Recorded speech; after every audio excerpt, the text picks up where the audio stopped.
Just leave. Funny. That cat just told me to leave. Is my daddy gonna be all right? Your daddy is very sick, champ. Is he going to die? We're doing all we can. But I'm not Jesus Christ. I've come to accept that now. Hi, I've come to apply for the doctor's job. I can assure you my credentials are top-notch. I've just graduated from Harvard College, Yale. I aced every semester and I got an A. Listen up, ladies, we've got a situation. A little lass has just cracked her nut, and if she croaks, my ass is grass. You really are psychic. Yes, watch this. Impressive. But don't do that on the ward. So what happened between you and this Renwick customer? You and he were buddies, weren't you? Once. Listen, when I first joined this hospital, I was strictly solo. You were the first real buddy I ever had. But if you and he wish to be best buddies again, I won't stand in your way. Larry?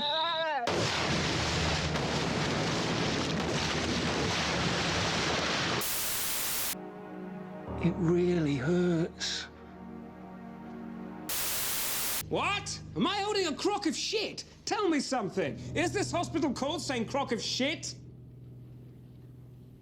All right, calm down, calm down.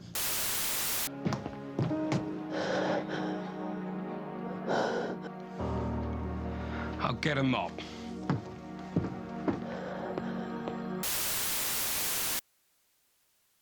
Garth Marenghi's Darkplace is a fantastic spoof of cheesy 80s horror and action that was first shown on television in 2004. Tragically, it was cancelled after only one series, which consisted of 6 episodes, but since then, it has gained a fairly substantial cult following. However, what makes Darkplace special is not just the well-written jokes that work perfectly with the on-purpose awful acting or the comically bad low-budget set design and camera work.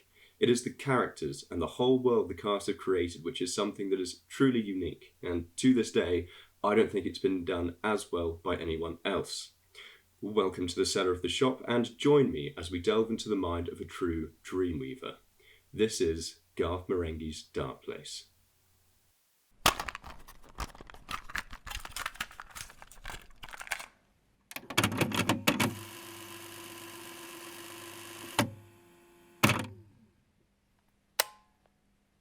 Where do I even begin with this programme? I think we'll look at how it all came about before going on to the actual TV show, just so the whole idea behind it is grounded a little bit. Originally, the character of Garth Marenghi was created by Matthew Holness and Richard Ayoade. Ayoade, who'd probably be best known for his later role as Moss in the IT Crowd. The pair were both members of the Cambridge Footlights. That's a very famous kind of acting society here in the UK. And together they took this character up to Edinburgh Fringe, where they performed in 2 shows, Garth Marenghi's Fright Night and Garth Marenghi's Netherhead. Alice Lowe was a fellow student at Cambridge, and she also starred in the Fringe shows. Within the community, there is a fairly well-known picture of the trio in Scotland, along with their director, Paul King. Already then, even in its infancy, Darkplace had the beginnings of an all-star cast and production team. Ayoade is now commonplace across film and British TV, Lowe is a successful writer, actor and director in her own right, and Paul King went on to be involved with many successful films and TV shows, the most notable being the new adaptation of the Paddington stories for film. He also directed a gem of a British comedy series called Come Fly With Me, which everybody loved when I was growing up, but probably wouldn't be made today. Holness is in fact perhaps the least well known of the bunch, but he's been involved with various TV shows since Darkplace and has even written and directed a psychological horror film called Possum, which is very good. This team then met Matt Berry, who was performing at the same venue as they were when they took the show to an alternative theatre night in London, run by the Mighty Boosh. This is of course the same Matt Berry who starred alongside Ayoade in the IT Crowd and has gone on to have heaps of success with shows like Toast of London and What We Do in the Shadows. So, there is a kind of overview of what came before the TV show. If we then fast forward a few years, we can look at how all of these concepts they've been trying out on stage came to fruition in the TV show Garth Marenghi's Darkplace.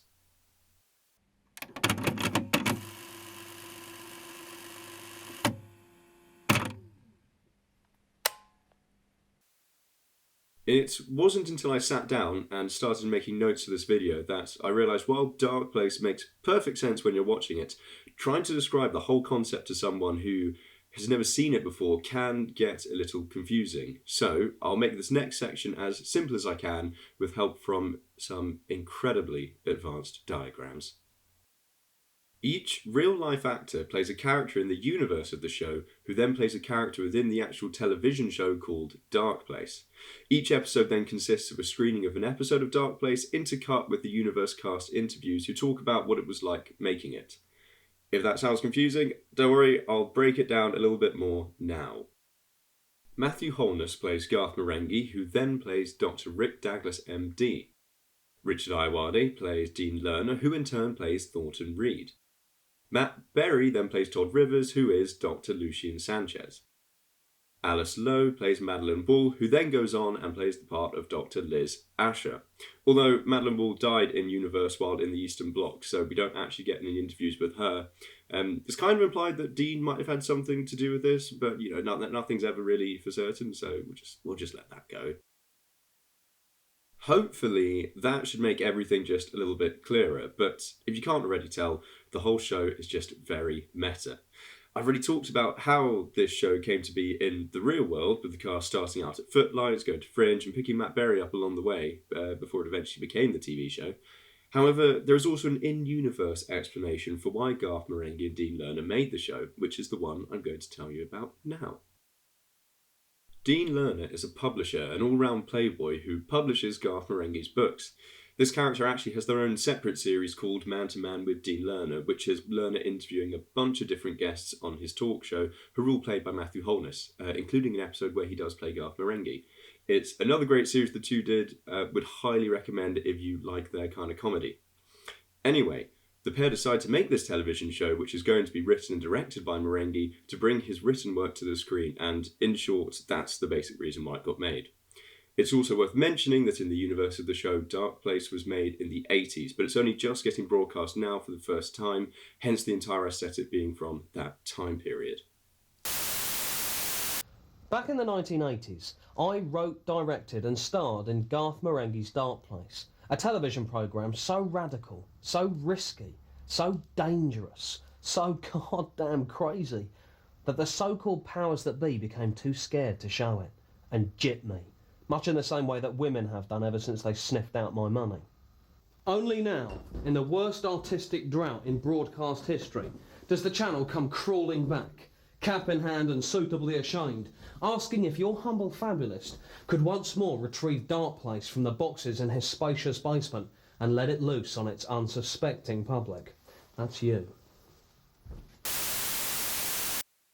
As well as the show getting cancelled in real life, it also got cancelled in universe, and interestingly, there was in fact far more footage that makes up the series you or I can watch. I mean, I say it got cancelled in universe, but as you'll see, it's more just that it was never asked for, but nevertheless, it's funny to see art reflect reality, at least in some kind of capacity, so yeah. The main problem was that we made this show, and I forgive me for not telling you this up front when we hired you, but we made this show without any channel's permission. So I just started making the show with Garth, paying for it myself, and we didn't know you had to be asked. So we made it, gave it to the channel, and they said, "I'm sorry, we didn't ask you to make this." I said, "What do you mean? You didn't ask us to make this? How, do you ask everyone before they make a show?" And they said, "Yes, we do." And I went, "This is news to me, sweetheart. I made this show with my sweat and blood. I spent the last 4 weeks of my life making this show. Do you want it?" "No," they say. So I'm, caught between the devil and the deep blue sea, having to sell 40 episodes of a medical-based horror show with no one buying it. That's why we had to put it out in Peru. Thank God for the Peruvian market.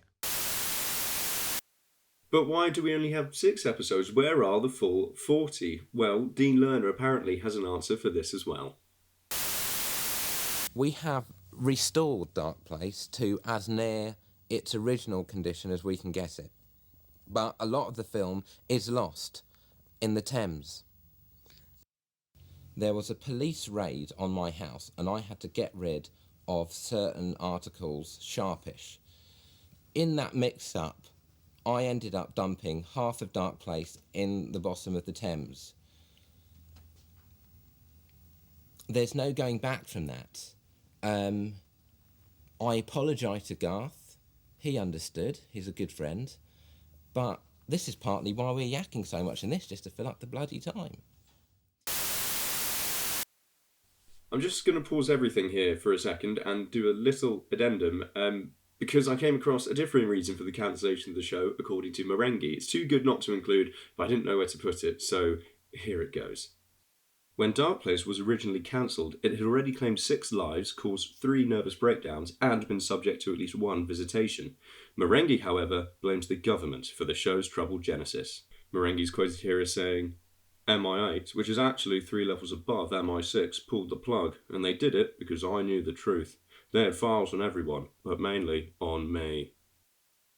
Okay, and with my impersonation out of the way, back onto the normal run of things. In a second, I'm going to do a quick breakdown of each of the Darkplace main characters, but before I do, I want to have a slightly more in-depth look at Garth Marenghi. Marenghi is just the epitome of pulpy 80s horror author, so inflated with his own ego and vision that it is impossible for him to have any kind of self-reflection just to realise how ridiculous he actually is. I'm one of the few people you'll meet who've written more books than they've read. I felt I'd taken the novel as far as it could go. I guess it was inevitable that my imagination would make the move to television. I know writers who use subtext and they're all cowards, OK? What I was asking in that scene is, what if politicians continue to pay doctors peanuts? Could they literally turn into monkeys? And no one's asked that before. You could probably argue that there isn't one author in particular that Holness is parodying here with this character. This could very easily be a mockery of any Stephen King or Clive Barker type. However, parallels have been drawn in the past between Marenghi's outlandish books like Black Fang, in which a group of rats drive a bus before eating the members of Parliament, and Guy N. Smith's various works. Smith wrote around 70 horror books and over 1,000 short stories, but is perhaps best remembered for his Crab series, in which swarms of crabs attack various places and people. This is a real series, and although somewhat ridiculous, I think that's what makes it so brilliant. In any case, we see this book directly parodied here on Marenghi's website. Smith is just one author like this, but he really is a hallmark of the genre. This website, by the way, is kind of hard to find on the regular internet, but if you use the Wayback Machine, that website, then you can go back and you can check it for yourself. Like everything else these guys do, it's all in character and just really funny.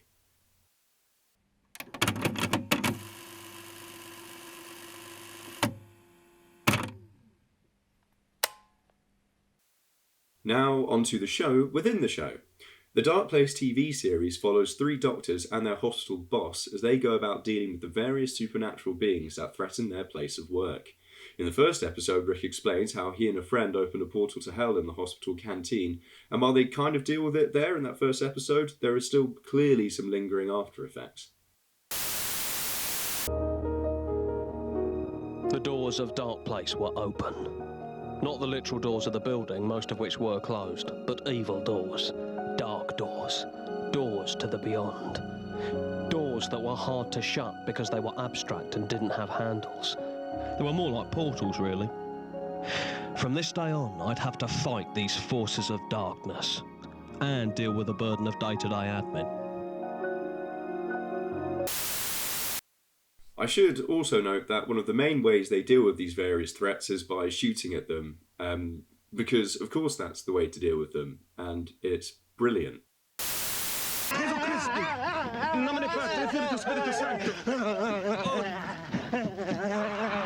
out, he's got a gun!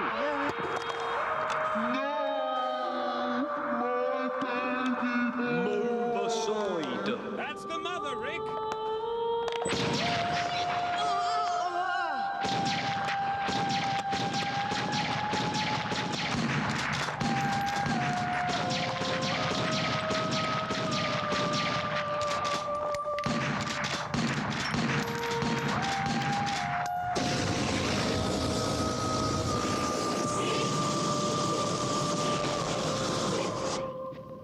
sure that'll stop him. But who are Rick Douglas, Thornton Reed, Lucian Sanchez, and Liz Asher? Well, rather than me writing up descriptions, luckily it's ready and done for the pamphlet that came with the DVD. These are far funnier than anything I could come up with, so I'll give them a read with a bit of oomph and accompany them with select tracks from the awesome synthwave soundtrack that comes with the DVD. If I can figure out a way to make all the timings work. Maybe I can, maybe I can't. We'll find out in the edit. Garth Marenghi as Dr. Rick Douglas, MD. A maverick doctor haunted by the demons of his past, Douglas is an ex-warlock, having renounced the occult in favour of the stability of the medical profession. A veteran of Nam and the Falklands, he now specialises as a paediatrician and dreams of one day completing the Darkplace Douglas kiddie wing. Following the tragic deaths of his 3 wives, 6 brothers, 4 children, and various pets/best buddies, Douglas wages a one-man war against scum, freeloaders, and the forces of darkness, whilst dealing with the burden of day-to-day admin. He is also a tireless campaigner for the reintroduction of the death penalty. Introducing Dean Lerner as Thornton Reed.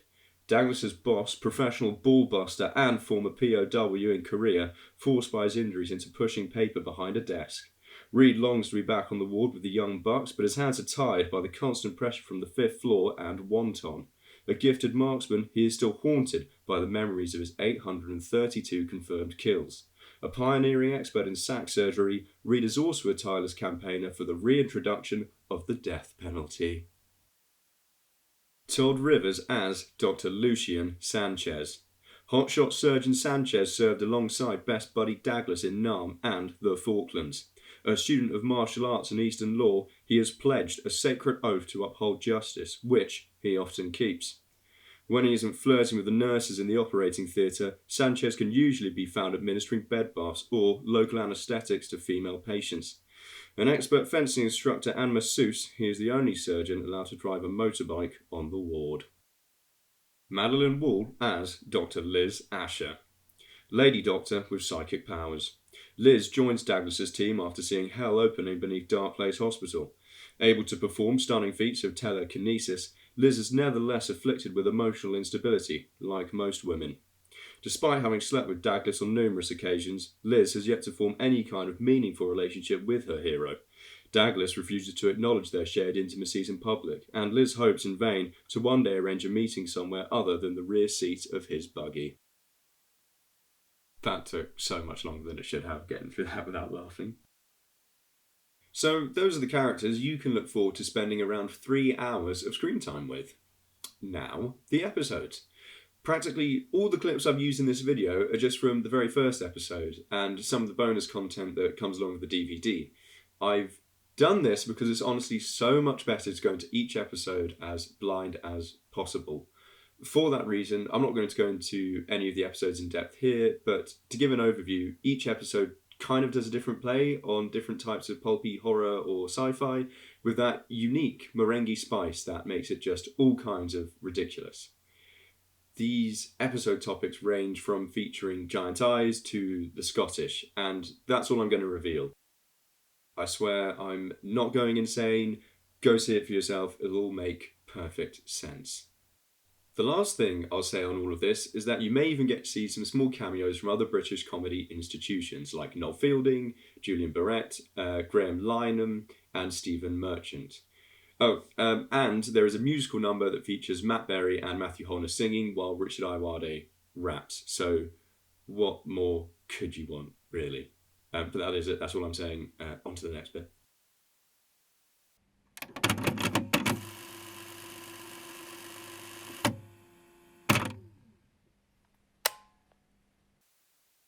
In the title of this video, I put a little subheading saying that you should buy the DVD of Darkplace. To be fair, I would like to qualify that and say, watch it on a streaming platform first, and if you love it, like I do, go and buy the DVD. I say this because every inch of that disc and case is just pure hilarious fan service. I've already read out the ridiculous character descriptions that come with it, but the case and that little leaflet that come inside, they're just full of so many more things just like that, and it's amazing. Especially on the disc itself, there is just so much more Darkplace than a lot of people realise. There are sections of fake behind-the-scenes footage where everyone is in character, and I think they're orchestrating like a fake bar scene that has absolutely nothing to do with the show. There's also an hour's worth of in-cast character interviews, and probably my favourite feature is that each episode also has a commentary or an option to watch the commentary over the top by Garth Marenghi, Dean Lerner, and Todd Rivers. This is my favourite one because it's the only time I've ever heard them kind of break character, because a lot of the commentary that they make, you can kind of hear them giggling afterwards and stuff like this, so it's just adorable. There is also a secret where if you click on Liz Ash's face while in the settings menu, you can listen to the entire soundtrack. It's all synthwave, and unironically, just a really good album. This kind of attention to detail, and even just making this, I've just realised, on the box, it's not called a DVD, it's called a Dean VD. Because Dean Lerner is publishing it, isn't he? So of course he's gone and called it a Dean VD, because he's egomaniacal. But yeah, it's this kind of attention to detail, it's so rare. And clearly there is such a great deal of care for and attachment to these characters, which is unsurprising, given they've been with Holness, Iwade and Lowe since they're at university. I've even found this BBC article from 2001 that shows that they were so committed to the bits that they never really even gave interviews out of character, which is just amazing to see. Look at that though, BBC News hasn't looked like that in a while. That takes me right back to my childhood. Wow. I think this attachment is especially the case with Matthew Holness, who is clearly a huge fan of horror and the main driving force behind the character of Marenghi. Recently, I watched him do a talk with Edward Parnell, who's the author of a book called Ghostland in Search of a Haunted Country, which is just a really cool look at some classic British horror through quite personal experiences. So go check that out if that sounds like your kind of thing. I digress. In that talk, Holness talks about his favourite horror stories and influences, and it's just so clear how the love for this genre went into shaping Darkplace. Rather than the show coming about because people in a room thought that it would help with viewing figures, it seems to have developed over time, coming from a very personal, passionate place. This idea feeds into how I feel about a lot of new comedy that's shown and made today compared to the kind of stuff that we were getting in the early 2000s, but that's all a discussion for another day. And thinking about it anyway, this is a horror YouTube channel, so I don't even know if this is really the right place to discuss that, but anyway. Ultimately, I have no idea why I admire what Holness has done here so much, especially with the character and its relation to horror and the extended universe. For some reason, it just really appeals to me. I really have no idea why or how come I admire it so much at all. It's not like it relates to any of my own interests or anything like that, or projects that I've done. No idea at all.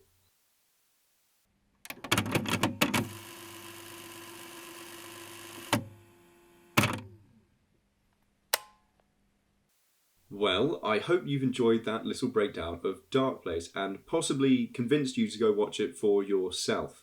I'm going to finish this video with the intro sequence for the episodes, because if that doesn't get you in the mood to watch the show, nothing will.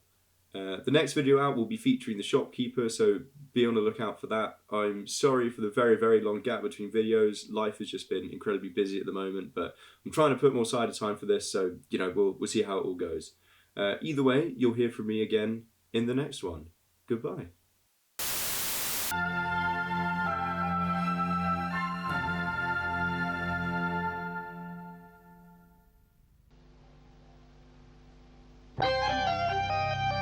I'm Garth Marenghi, author, dreamweaver, visionary, plus actor. You are about to enter the world of my imagination. You are entering my dark place.